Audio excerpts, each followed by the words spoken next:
Welcome back to Season 6 of the Changing Earth podcast with author Sara F. Hathaway and co-host Chen Gibson. Blending survival, fiction, and fact to bring you entertaining education that will help you dream, survive, and thrive. And now, here's your host, Sara F. Hathaway and Chen Gibson. Hi, and welcome back to the Changing Earth podcast. We're happy to have you back with us today. It is episode 210, season 6, episode 10. How's it going, Chin?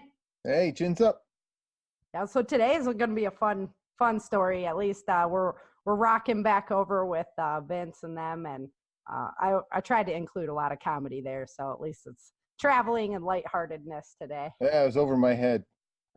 Yeah, right. Oh, nobody gets that yet. Listen closely, people. Listen closely. So what's up? What you been up to?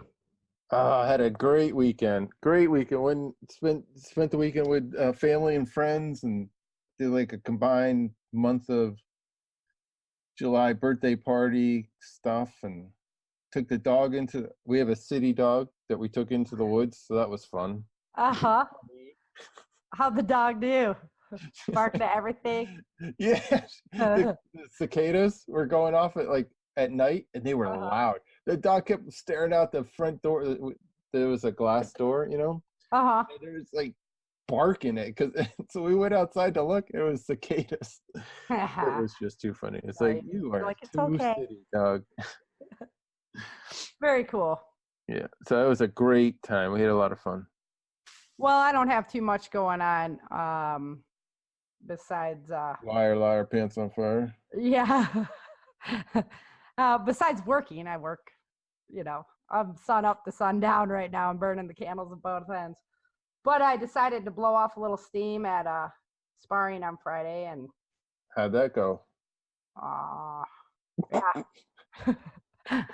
So I almost got thrown out of that class, but at least my master instructor was not there. Chief master wasn't there to witness it. I was a little upset with myself because I haven't been training like I normally do, and my endurance level.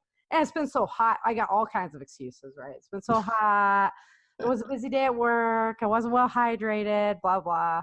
Plain and simple is I've done a lot of trying to control my emotions and staying emotionally in check, and I didn't do a very good job on Friday. So, yeah. I know, Mr. Diaz was teaching, and he's a character. Love him as a friend. Two characters clashed, huh?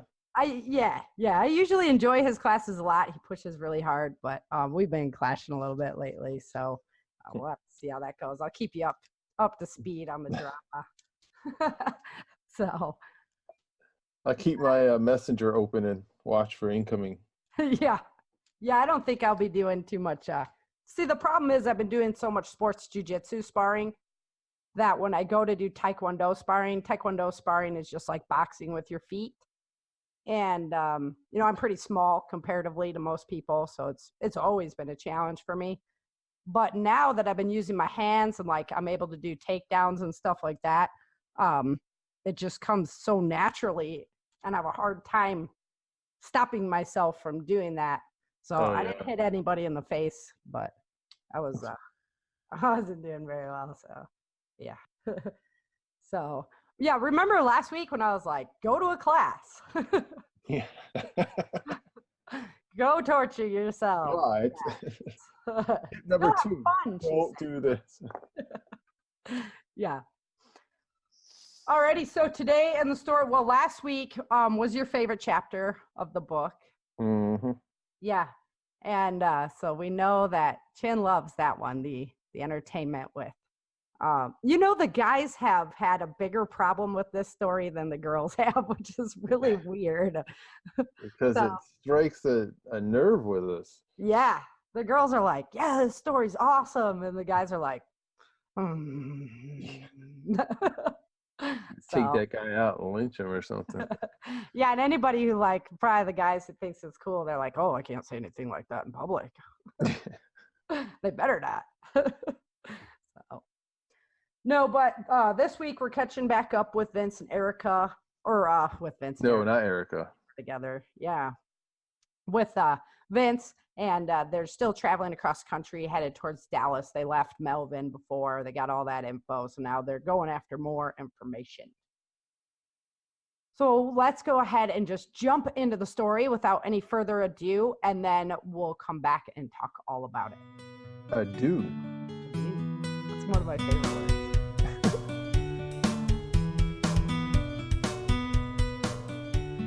Chapter 10. The evening of September 15th. The hazy orange light was disappearing as the shrouded sun dipped into the western horizon. Staring across the desert landscape, Gear followed Nancy's directions, driving the vehicle towards Brett's daughter's ranch. Bennett sat nodding in the passenger seat.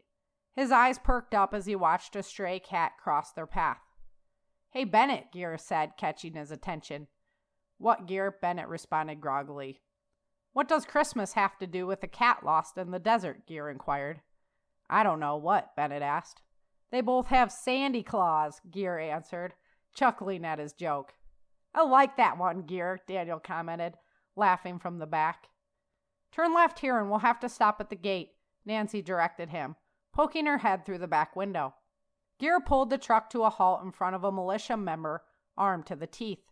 He stood in front of a solid wall. Looking up, Bennett saw 2 more guards elevated on either side of the gate. Their rifles were at the ready. "What's your business here?" the man asked pointedly, noticing all the large men in the truck. "Hi, Roger," Nancy greeted him. She jumped out of the back. The guard backed up a little so he could see the person approaching from the rear, but still keep his eyes on Gear at the same time.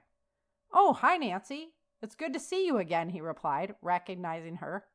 "My little girl is still wearing that beautiful princess dress you made for her," he commented, hugging her in greeting as she approached. "Who are your friends?" "My son-in-law Vince is back there, as well as my grandkids. The other guys are friends of ours, helping us to get Erica back," Nancy explained. "Back from where?" Roger wondered. "The feds," Nancy admitted sadly. "If it's okay, I'm going to stay with Brett and Melinda until they can get her back," she explained. "Open the gate," Roger told the other guards. "Let me know if you guys need any help," he told Gear, as Nancy stepped back in the truck. "Will do," Gear replied. "Thanks, Roger," Nancy told him, poking her head back through the sliding window in the truck. "Okay, Gear, go down this street and we're going to turn left at the end." Gear pressed down gently on the gas pedal and slowly passed through a small town located directly inside the entrance of the community. After they went through a cluster of homes, the land stretched out far and wide. It was planted thick with corn, vegetables, and wheat. Vince gazed out the back window at the plants in the fields. They looked weak from the lack of sun. Pulling up in Melinda's driveway, Nancy spied Brett out in front of the shop, working on a tractor. He looked over at the truck curiously. His eyes opened wide when he saw Nancy step out with the family and trucker. Brett greeted Nancy, Vince, the kids, Greg, and Penny warmly. Their friendship stretched long into the past, before the Great Quake. "Where's Erica? And Dexter?" he wondered, noticing they weren't present. The group's faces turned solemn. "Erica's been taken by the feds, Brett," Nancy told him. "Vince is going to get information from Harold in Dallas, and then go get her back. Dexter is missing. He left somewhere with Johnny. I was hoping Trucker and I could stay with you for a while." "Of course you can," Brett replied. "What can I do to help?" "Nothing right now," Vince told him. "Why don't you all come in for some dinner?" Brett asked them. "Time is of the essence right now, Brett. I'd love to catch up, but we need to get to Harold."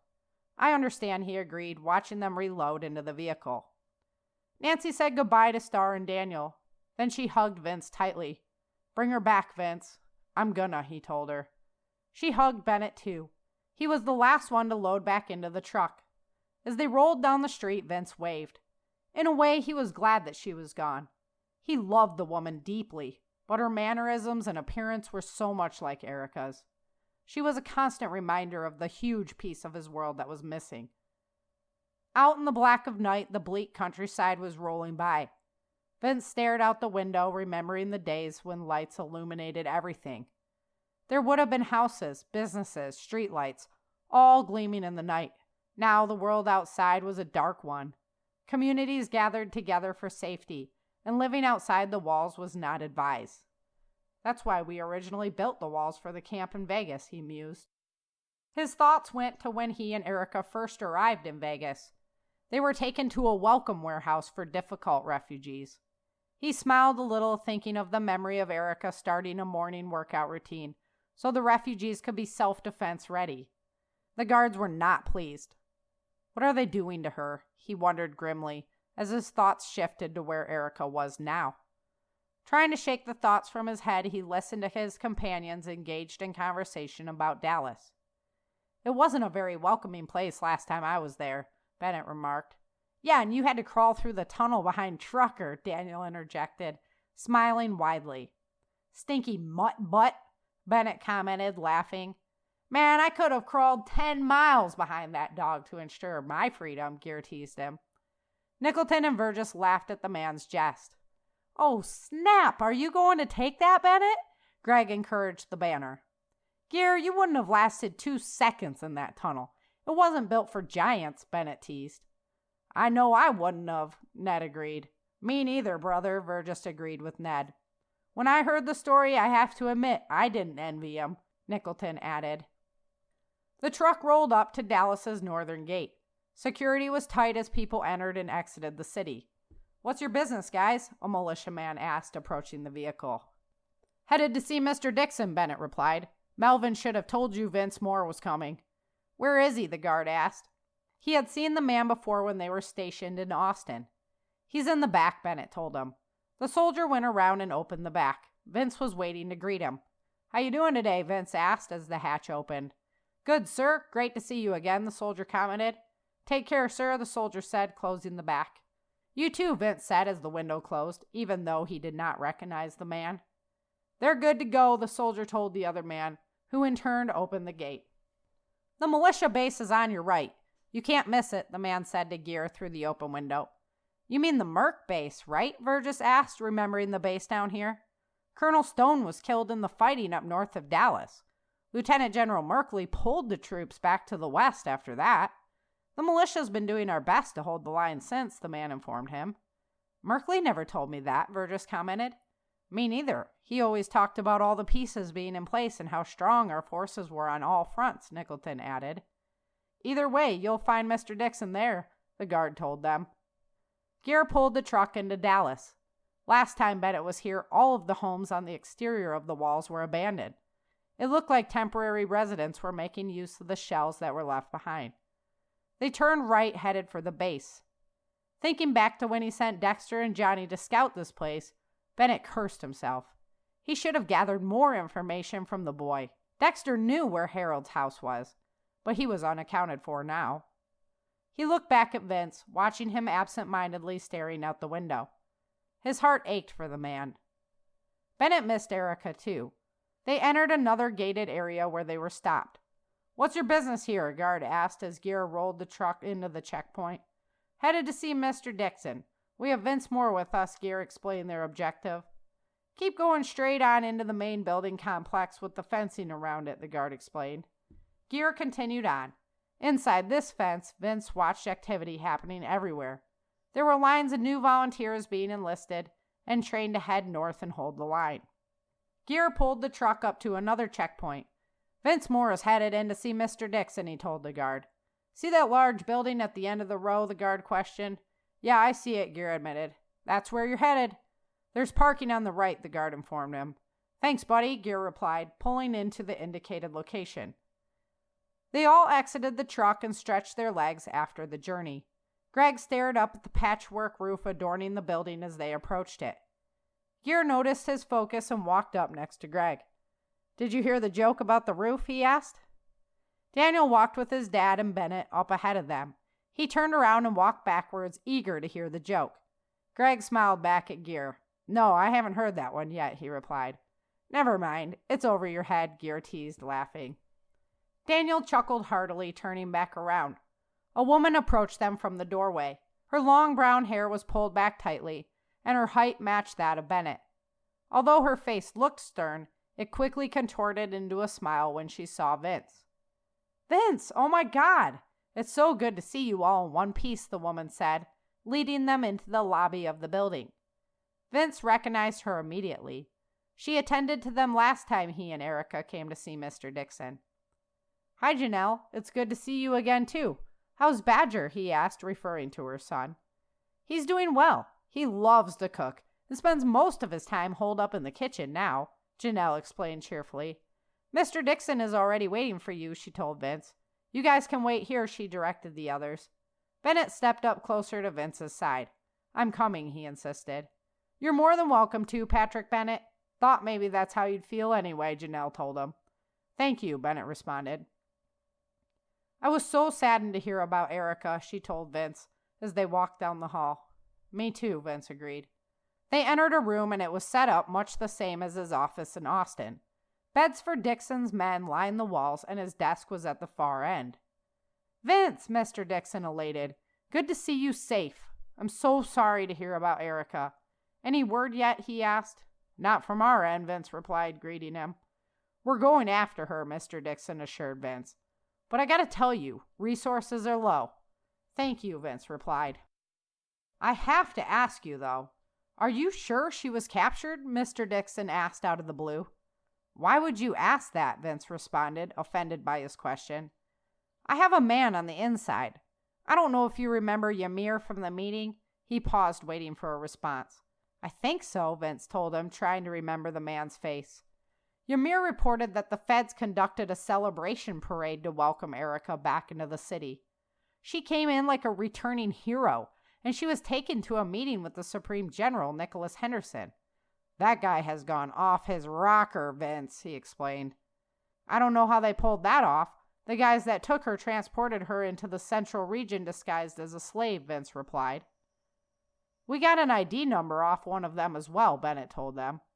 We have a guy who can hack all of their systems, Mr. Dixon suggested.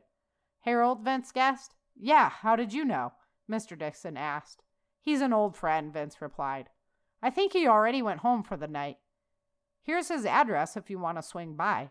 In the meantime, I'll have Janelle set your crew up with some sleeping quarters, Mr. Dixon informed them. Thanks again, Vince told him. Don't thank me too much. I may be asking for the help of some of the officers you have with you in the future, he said, looking to Bennett. We'll be happy to pitch in where we're needed as soon as we have Erica back, Bennett assured him. They left the office and Janelle led them back to their friends waiting at the entrance. Good to go, Gear asked. Yes, we're in business, Bennett responded. Gear smiled widely, high-fiving Graham. Janelle led them all to another building. There was a large front room on the left with a bunk for each of them. Vince, Star, Daniel, Bennett, Greg, and Penny immediately left for Harold's. The rest of the crew was headed out to blow off some steam after days of traveling.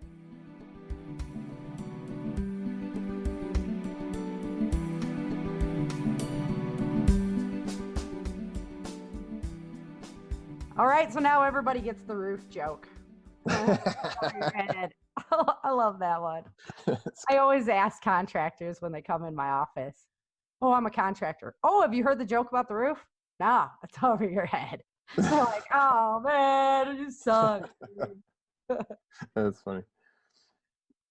Yeah, so in this chapter, survival, security fences, and like keeping your community safe comes up a lot, and it's a really important topic that I think is really challenging to kind of bridge in our current society because nobody really wants to talk about it. But it would be highly important when the moment comes. And we got to talk about the difference between like security with just having your home alarm on or something and like really bad time security. Nobody talks about that. Exactly. And like how many people, everybody's like, oh, well, I've got my stores and I've got my supplies and my gear and I'm going to protect my family. Well, woohoo for you. I mean, who's going to be on security 24/7? How many hours? Yeah. How many hours in a day? Yeah, exactly. I mean, bad guys don't this isn't like the cartoons where bad guys punch a clock and they're on duty, right? they're off duty. Exactly. Plus, if you want to get anything accomplished, you have to have somebody there that's on security. That's their job, making sure everybody's safe. It takes people. That's just the plain and simple of it. So I did want to talk a little bit. This is going to throw you off guard too, because it wasn't in our information that we went over for the episode. But when I was down at the preparedness experience, there was this guy, Ed. I can't remember his last name for the life of me. I'm usually so good about taking notes, and I didn't write it down. But he owns Executive Interface LLC. And his main focus is basically like, what do you have to protect?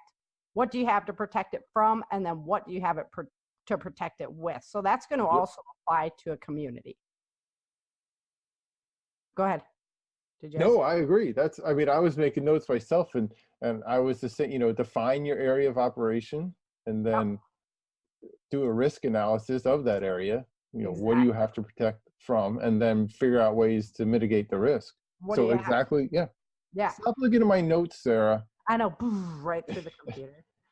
And then Ed talked a lot about the public space. So this applies both now and if we were in a catastrophe type situation. So know the public space that's around you. Where are you going to allow like people to be publicly? So a lot of people are like, oh, well, if somebody comes on my property, I'm just going to shoot them. Well, really? I mean, is that really what's going to happen? I don't know. I don't know. I can't answer that question. However, Johnny Jacks talked a lot about develop strategies for handling refugees and people who have lost their stuff so that you can take care of people, but also not have them in your private space. Yeah. So that's where like community involvement is going to be huge. Have a church or something like that where you can stage these people off. Funnel it through, yeah. Yeah. That's basically without land, right? Mm-hmm. So then you have so you have to define what is the public space. So for you at your house, like the road is the public space. And then what is your semi-public space? So the public has access to it, but you more or less control it.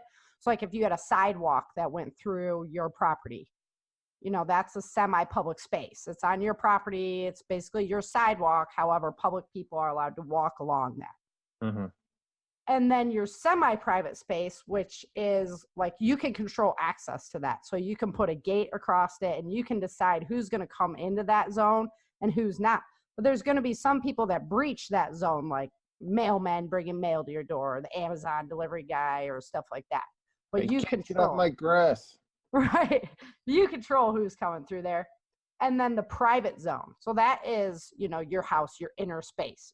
If you decide to invite somebody in, they're allowed in. If not, they're not coming in there without permission. So he put on a really cool class at the preparedness experience. And one of the things that he also talked about was your physical security. So like you deter, detect, assess, delay, and respond. That's what you're doing, right? And you're going to monitor that line, but you have to decide if you're going to have an active monitorization of that line where you have somebody physically walking around doing that and on patrol, or if it's a passive detection, that'd be your alarm system, stuff like that. So you can set up like booby traps that make noise and things like that. Let's see, what else was really cool that Ed talked about? He talked about security tokens. So that's having a password, something that nowadays we can do something that we are, like our fingerprints, stuff like that, to have the security access to things.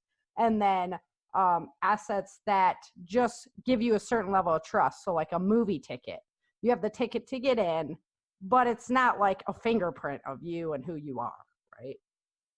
So you could steal my movie ticket and go in. I could steal your movie ticket. That's right. But when you have that ticket, it's assumed that you bought that ticket. Right. And yeah. So really cool stuff. That was definitely one of the classes that I was way into. I was taking notes because he did a great risk assessment teaching us how to do that stuff. And Dale has that available.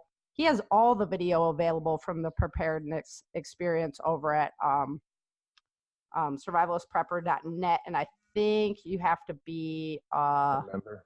Academy member. Yeah. Yeah. So all I have is my physical, my self-defense one. So you guys can go check that out if you want. Back to that password thing. I was watching some videos and you can have a password for a positive response, and you can have a password for like I'm in danger response. Yes. Yeah. Which is a good plan. You know, like if somebody's like kidnapped you and you call or something, you can say the sky's blue and that means one thing, or you know, whatever, you make up your little codes for some Yeah, Doug everything's Hogan okay, or I'm in trouble. Yeah, he did a show, and he was telling me that, you know, that Mhm. if you're approaching with somebody and they are making you do that, but they have a gun to you or whatever, that you can give a false password that Right. lets everybody know you're in trouble. So really cool ideas. Well, for studying up on this episode, besides the fact of going through that, the Southern Prepper really had some. Isn't that what his name is? The Southern. Yeah, he's got a lot. His YouTube page or channel has like tons of stuff. Like Yes. fighting fires on your property. I mean, everything. Yeah, I know. I was like, I didn't even think about that. If somebody, was going to light a fire, then you would want to have like a firefighting team that would do that, but you don't want to put them at risk. It was really neat stuff. But the first one I watched was on that little device he had for detecting people on your property. So it was like that old school, like something you would find at Radio Shack, little device. Yep. People have talked a lot about the 22 setup, that you can set up something to like trigger off that 22 and lets you know that somebody's in your space. Yeah. That makes it a sound. Yep. One of the biggest takeaways that I got was knowing your neighbors. Knowing how many able bodies are living in their houses, and who you could rely on when the chips go down, and not that you and who might be a problem. Yeah. Are there like a bad element that's at the end of the block that you need to be guarding against? Exactly. And how are they going to fit into like your community scheme?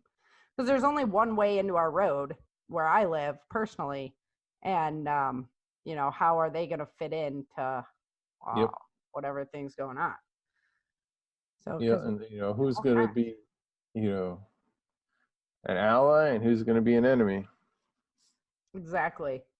But knowing how many people too like are available in your area to know, okay, if we were going to set up a defensive position at A, B, and C, and we need those manned all the time, how many people do we have to actually do that while other people are guarding? You need a security guard on them, and it was extensive. I was like, wow.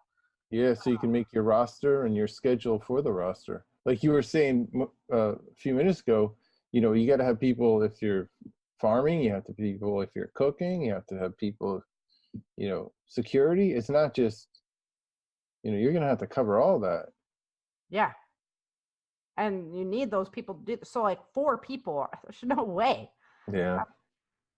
And technically for us, it's 3. I mean, what am I going to have my 7-year-old do? I could have him gardening or whatever, but you can't put him on security, Well, he could be an observation post. Yeah. No. You don't trust him. Not that I don't trust him. He'll be counting birds or something. Yeah. Yeah. Get distracted, or he's up there whistling Dixie, and no. Put him someplace where he's more useful, like washing laundry or doing something like that. I mean, that's it. That's why kids used to have to do that stuff. So that was a really interesting video. And I think that one was from, that one was on the Southern Prepper site, but it was from the Vikings guy, what's his name? Pastor something? Yeah, Pastor Joe Fox. Yes. Yeah. Yep. And that one was pretty good. He's got a lot of stuff. Yeah. I subscribe to his, And super smart too. I think he's had a background in it. So is the Southern Prepper. He's got a background. Oh, he's definitely military background, yeah, for sure.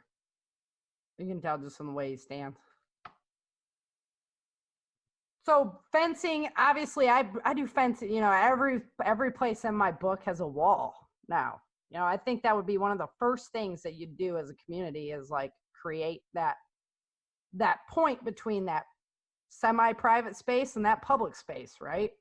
So put that wall up so you're controlling access on who's coming into your community. You It doesn't have to be a wall. I mean, it doesn't have to be mortar and bricks. right. It could be thorny plants. Mm-hmm. Mm-hmm.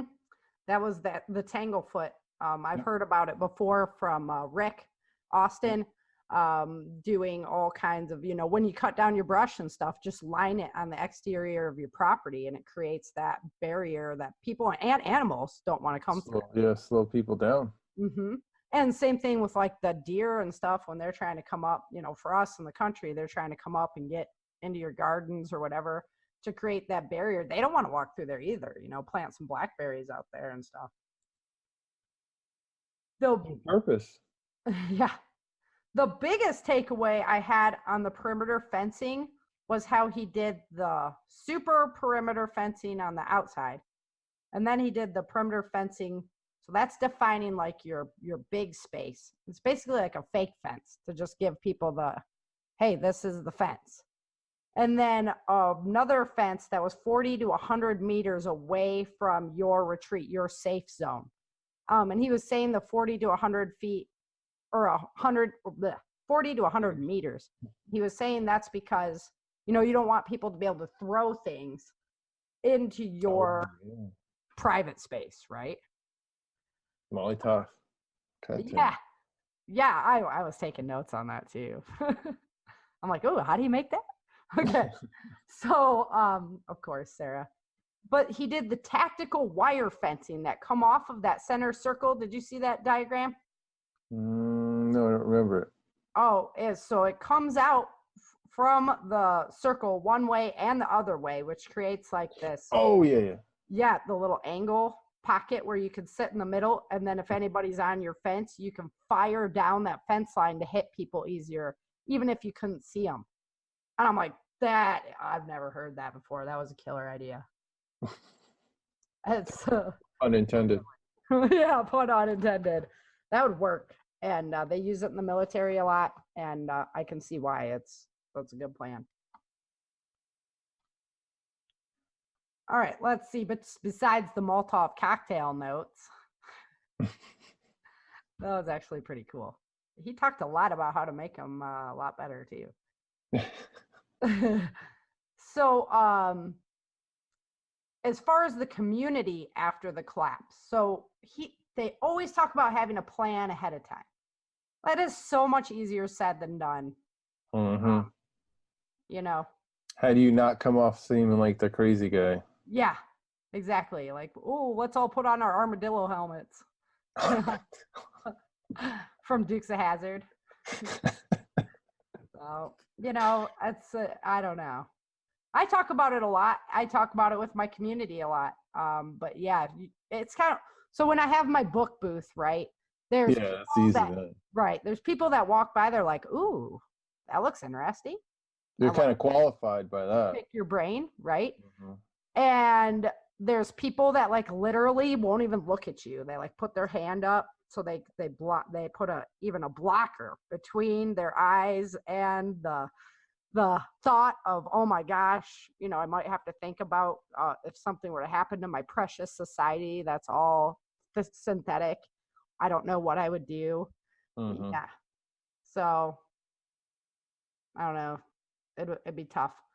But he's saying, have right up your alley the strategic positions formed ahead and communications. Yes, ma'am. Yep. I gotta get over your way. You can communicate for me. It's more than just like two-way communication. It could be scanners too. That's all part of your bag of tricks. Yeah, I saw. Because you can have people listening for key, addresses or where, listen for the street. If you hear any activity on this street, let me know. Because then that lets you know if they're advancing or, how close, if something's happening on Market Street, well, that's 5 blocks from the house. We better, That's true. It's true. And if your patrol's out, you got somebody out doing whatever they're doing, using the bathroom even or whatever, you got the security guy that alerts to it. They have to be able to signal back to the group somehow. Yep. Or else that was pointless. You know. The fighting fires was interesting as well, having people that know how to actually do that.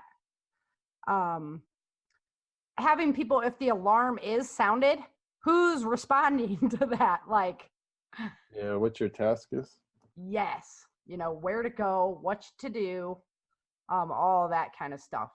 So not everybody just running around freaking out. Chicken with their head cut off.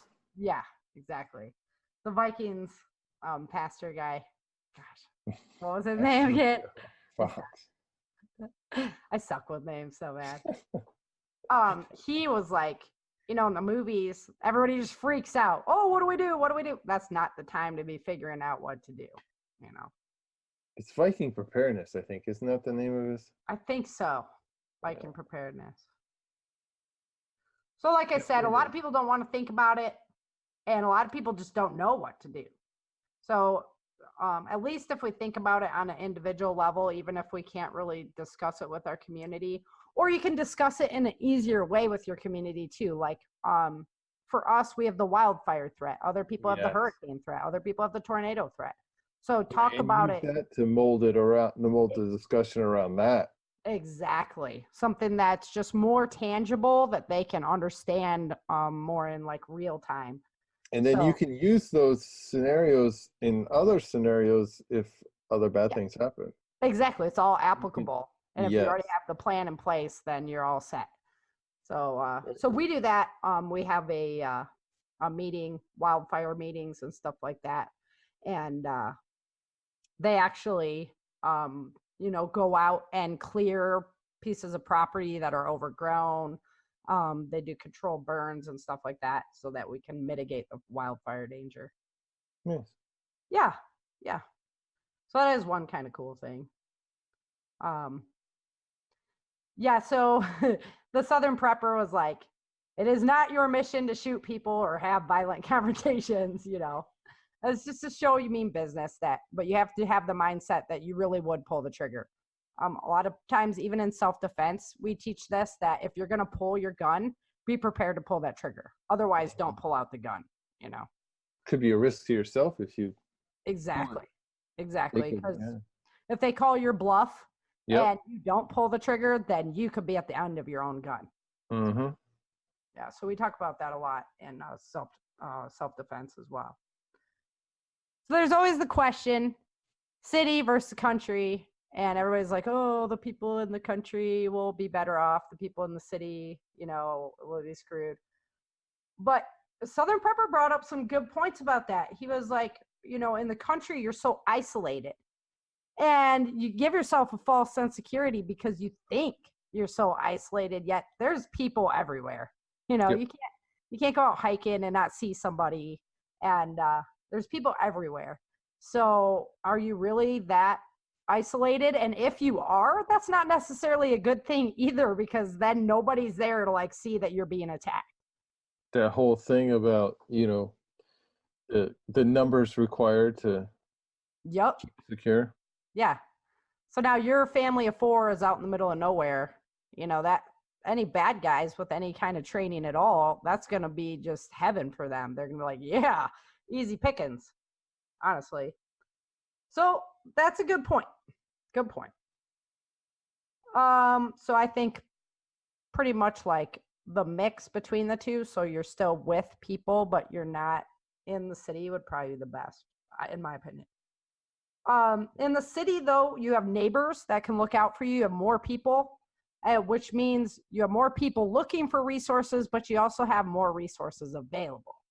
So they say. So the argument goes. But man, you see those stores. You can have more people engaging you too. I mean, yes, you have larger groups of bad guys, and you have to like assess more people too. Like they could be a totally good guy, but you don't know. You have to go off your gut intuition at that point. But he mentioned like if there is government help and stuff like that, that they're going to be just sending those resources to the city, not out to the country people. Yep. So that's point taken, valid point. Because I'm always like, man, those people in the city are done. Sorry, city dwellers. I love you guys. But Yep. Have some food stored. It's important. Alrighty, so what if you don't have that many people to watch over what's going on? You've got to shrink your perimeter down. You can't guard that space, then you have to guard less space, which means you have to take your essentials in, always inward. He also talked about, people have homes and businesses, so which one is more valuable to you, at that point? Sometimes it, would probably be your business if you have a lot of stuff invested there. All right, so then he went into training, firearms, tactics, knowledge of terrain. So like if you have, and equipment, of course. So he's like, I don't care how much ammo you'd have. I'd rather see you with half the ammo as long as you got proficient with your weapon using that other half of the ammo, right? Yeah, this is like a lot of conversations on this topic. Yeah. People that just buy stuff and don't know how to use it. It happens so much. Well, it's an easy trap to fall into. It is. It is. You can almost tell how far along a person is on their preparedness journey by how they, what are they talking about? The newest, coolest gadget, or are they talking about, strategy and stuff? Right, by how into stuff they are. Yeah. That's true. It's true. The home. So this made a lot of sense too. You always think like, well, I would hide inside my home to protect it because a non-military trained person. And where are you going to shoot from? Oh, I'm going to shoot from a window. Well, now literally you're a framed target. They know you're going to pop up in that space. Like all the shoot 'em up games we used to play when we were kids, right? They pop up in the window, bang. I was like, oh yeah, that makes total sense. And what can you see from your window? What's your field of, Yeah, what's your, you're not getting any kind of 360-degree vantage point from there. So then how many people do you need for your house to cover the perimeter? Right, so they were saying 2, at the minimum 2, because if you have a square house, because then you'd have one outside the home, one corner, further off, so they can see those 2 sides of the home. And then you have another person on the opposite corner of them, securing those 2 sides. So I could get that. And that's that, gosh, what do they call it? LPOP, listening post and observation force. Or observation post. Post, yep. Yeah, post. LPOP. I was like, what does that mean? So I had to look it up. Should we go through the OCA acronym? It's a pretty good one. It's kind of I watched that one. Yeah, it's kind of like the oogla that Brian loves. No, the OODA loop. OODA loop, yep. Yep. OCA is observation in fields of fire, so you need to be able to see and shoot a 360-degree area. It's so much easier said than done. We play a lot of airsoft, and so when you're trying to like defend a certain spot, it's challenging. Really, it's best with 2 people because you can go on more of a back-to-back, and then you can each share the 360-degree. Cover and concealment. So for anybody who doesn't know, cover is actual protection from bullets. So things you can hide behind that a bullet will not penetrate. And a drywall wall is not one of those things. A lot of people think they can just hide behind the wall. The bullet would go right through that wall. You can actually stand back and just shoot through the wall if you know there's somebody on the other side. Not in my home. We have huge logs. No bullets are coming through those. So that's nice. I've thought about it. We've got a lot of glass though. So we have, we'd have to think about securing that glass. Obstacles. So we got the observation, cover, and concealment. Oh, concealment, for anybody who doesn't know, that's just areas you can hide behind where people can't see you. The curtain. Right? Yeah, it's useful. I use it a lot when we're playing airsoft. And just because I'm so small, I can slink up and hide behind just little things. I could totally get shot. But, since they can't see you, a lot of times my dogs are in the same area as me. They make a lot of noise. And so I can keep moving as long as they are. Sometimes they give me away just horribly, though. I've actually shot at one of mine before, like, get out of here. And then accidentally, too. Like, he's moving in the bushes. Oh, wait. Oh, shoot, that was a dog. They still hang out, though. They don't care. All right, so we have observation, cover and concealment, obstacles. And that's where, like, the tanglefoot comes in. Just fences. Slow them, stop them, and try to funnel them. Right. The funneling idea is essential. Make them go where you want them to. And we're all humans. We look for the path of least resistance, unless you're like Navy SEAL dude trained to come in from a helicopter in the back or something. I don't know, but it works on, I don't know, probably a large percentage of people to funnel them off where you want them to go. And for us, it's like our house is laid kind of sideways on the hill. It's hard to understand where the front door is. And so we had to do that by setting up physical barriers to like our back area so that people understood you go that way, to go to the front door. You funnel them. Yeah, I do. I funnel them in so that they are going that way. Because otherwise they're at my, they can walk around the back of my house and that's just not cool. So. Alrighty. So Oka is with the K, and that is key terrain. So this kind of terrain is going to offer advantage to anybody who controls it. But personally, like, I live on top of a mountain, and a lot of people are like, oh man, you'd have the best defensive setup from on top of the mountain. But anybody who's familiar with long range rifles knows that if you're sitting up on top of the mountain, somebody else could be on the other mountain over there and still pick you off rather easily. So I think that takes a lot of assessment on how critical that key terrain is. Yeah, there was one guy was talking about, think of it like a bat.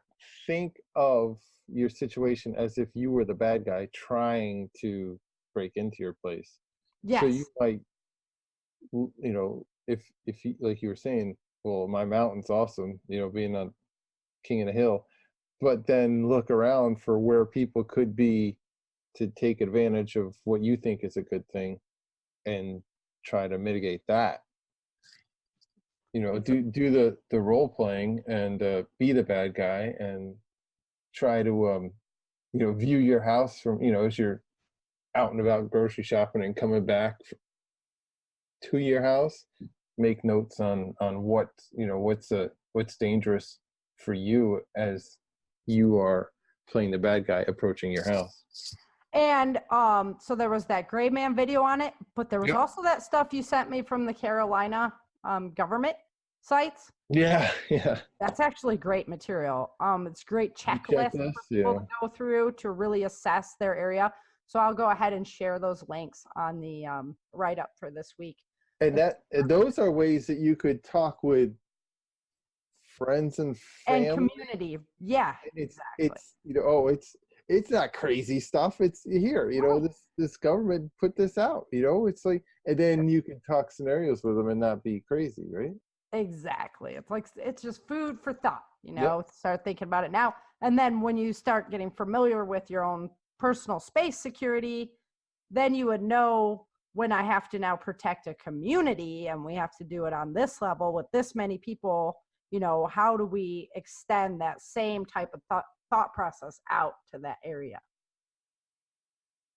So definitely interesting stuff there. Okay, and then avenues of approach. So you can't have just roads and paths and waterways and open areas that can go right through all of your, your perimeter and everything. You've got to actually be able to control that. No straight lines. And The other thing is like you don't want them to have a good view, but you want to know your long views so you can study and assess people approaching you. Yes. Yeah, because and that's where all the obstacles help out to slow them down so that you can do a Give them better time. assessment. Yep. Yeah. So the reaction force needs to be in place. You guys got to know what's going to happen. So like if you have a dog and the dog's barking, you have to decide, am I actually going to get up and look at what the dog's barking at or not, right? So you should have some kind of a response person that will go and look at what the heck the alarm is sounding for. And then you have to have a reserve force that's like, if it's something that's not good, this is what we're going to do. And we actually, my family and I actually have that plan laid out. If somebody approaches our door and it's not acceptable, what is going to happen from that point forward so that everybody in my family stays safe is the thought. So that's, where your precious cargo comes in, the people you're protecting and wanting to keep them safe. Oh, let's see. What else was really cool tidbits? Oh, be armed all the time. I already do that, so I don't know. But better to be ready and have it, or what is it? Not need it. Have it and not need it. Need it. Yep. Not have it. Yep. So, of course, you need to stay armed. And hopefully you have access to, if you're working in a garden or something of that nature, hopefully you have close access to better armaments. Also, the pastor, he talked about when you sleep at night, knowing what are you going to do if it's bad in the middle of the night. So I have kind of a funny story on that note. We used to have cats, and I used to put the cat food on the back deck. Well, the raccoons would climb up on the back deck to get the cat food, and then my dog Sawyer would just go crazy in the middle of the night, barking and hit into the sliding glass door and wake me up out of dead sleep. And I'm like, I sleep closest to the glass door. I'm basically like flipping over the top of Brock like as fast as I can, like, oh my God, what is going on? So that's probably not the way you want to handle it right there. So I've trained myself now on, being able to wake up, have access to my firearm, do that even when you're sleepy kind of thing. But I don't know how many other people are trained in that like that. I've done it since I was little, though. All right. That was like a ton of info really quick. You guys, this is good stuff, though, because like you said, you have to. The whole thing about relying on other people to call 911. Yeah, well, yeah, that's good, but it might. How long does it take the police, or how long does it take the fire department to get to your house? Yeah, exactly. You are always the first responder. And so I live in the country. It takes a while anyway, so it's understood more. But even in the city nowadays, the response time is not like that great. Nope. So, yeah, even like first aid is like a lot of time. If there's a shooting, like the ambulance can't go in until the police clear. Yep. And like so many of the bleed out injuries can be prevented so easily as long as we know how to do it. That was another great thing about the preparedness experience. If they do it this way again, it's definitely worth the extra money to get the Stop the Bleed class. It was really, really beneficial experience. Especially if Dale's doing it. Yeah, because then you get to watch him get the yelled entertainment at. Awesome. I'm like, haha, somebody else is getting yelled at instead of me. Because it's always me. But this time, no. Where do I pay extra to watch that footage? Exactly. Oh, I don't think we have that one. Yeah. Pictures. Yeah. They'll burn that in the parking lot afterwards. I have the picture of me hugging the dude with the hole in his neck. That was that room. So, no, that was definitely a cool experience as well. It's good training. It's good. I've done like a self-defense shooting training, and they had us like shoot. They had a car like at the range where you could shoot out of, and and get out of like they did scenarios where like there was a roadblock and what do you do kind of stuff. And that stuff, I mean, if you ever get the chance to do that kind of like real life or shoot house kind of stuff, Yep. it is an eye opener. That's why I've always wanted to go out to James Yeager's place in Tennessee, man. Oh yeah, it was awesome. One of these days I'm gonna actually make it. but you could, absolutely. I mean, that's cool. But I bet you could find. I mean, this one wasn't like big and glamorous, but right. They had a whole Cadillac. There's a place in Nevada that does it. Oh gosh, Frontline. I think it's Frontline. Target Systems or something like that, and it's right there in Nevada. I mean, that'd be a hop, skip, and a jump for me. Really easy to go out there. In Nevada, you can shoot automatics. That's just fun. I don't care who you are. Everybody gets a sick grin on their face as soon as they get an automatic weapon in their hand. It's like, yeah, it's awesome. So, yeah, pretend to be the bad guy. Isn't that what I'm getting all the crap for right now from you? I thought You're not pretending. You are creating that bad guy. Yeah. With the initials TJS. Uh-huh. Yep, look what I created.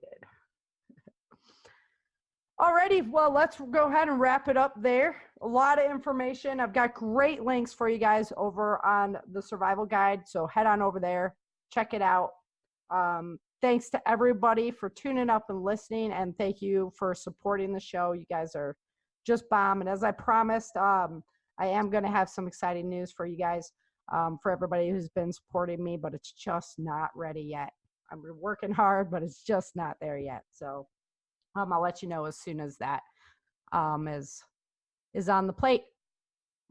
Next week, yeah, no, total tease. Next week we have a really cool episode. We have Nicole Appelian on. So, oh God, it was a great interview. So much about knowledge. Holy smokes. Yeah. I mean, just like a little hour of her time, my brain's just like.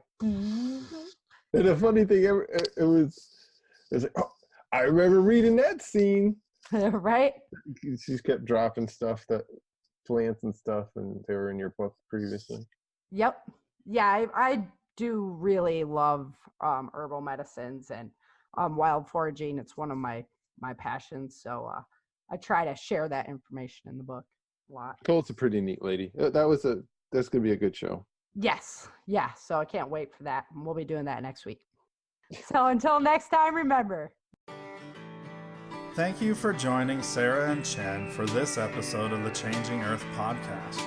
Don't forget to pick up your copy of Day After Disaster, Without Land, The Walls of Freedom, Battle for the South, Dark Days in Denver, and The Endless Night at www.authorSarahFHathaway.com.